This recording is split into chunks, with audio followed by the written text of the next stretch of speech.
the explanation of the book. This is the disbelief of the book, and we said all this content. Now, we will start with the introduction with the name of God. This is page 14. The first page in the book says, what is the gift that God has favored by it? The human being is more than all other creatures. Of course, this gift is the mind, the gift or the trust and responsibility which God gave us. God created angels, jinn animals, and so many creatures. But the human being is the only arrogant who decided that he holds the honesty of the mind, or imagine that he can carry the honesty of the mind, what separates you from the rest of the creatures, when God Almighty gives you the grace of mind while you are walking. You think, and always there are two choices, right and wrong choice, and the human is walking like this in every step of his life. He has a choice.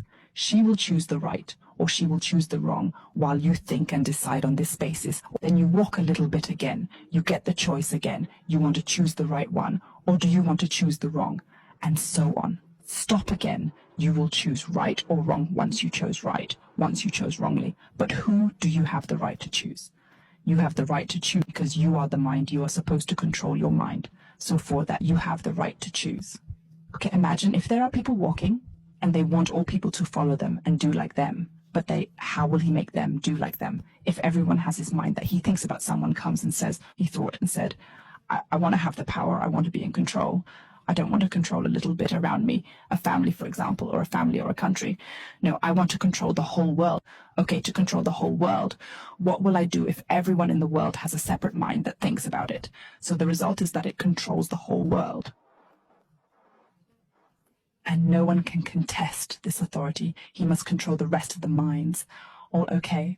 Oh, I wonder how I can control all minds. I start analyzing and thinking and come up with logical solutions in order to control on all the minds in the world. When I like to take something, I make all the people instead. Why don't they choose as they like? They choose the thing that I want them to choose. This is mind control, of course. It's not just one person who thought about this. There are a lot of people who did. They all wanted to be strong and rule the world, so they wanted to control minds. Some of them said they will control minds using technology, while others said they will use psychology.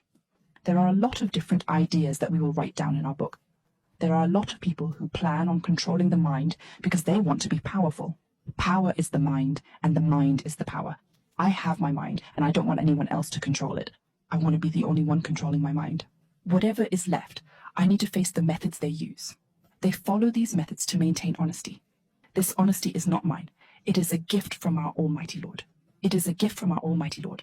That's why I need to keep this honesty that our Almighty Lord gave me. In order to keep this honesty, I don't need to understand what methods people are using. I need to understand how they are fighting me to know how to defend. Therefore, we need to know the ideas and ways to break into the programming of the human mind. This was, very simply, an introduction to hacking and programming the human mind. See you in the next video, God willing.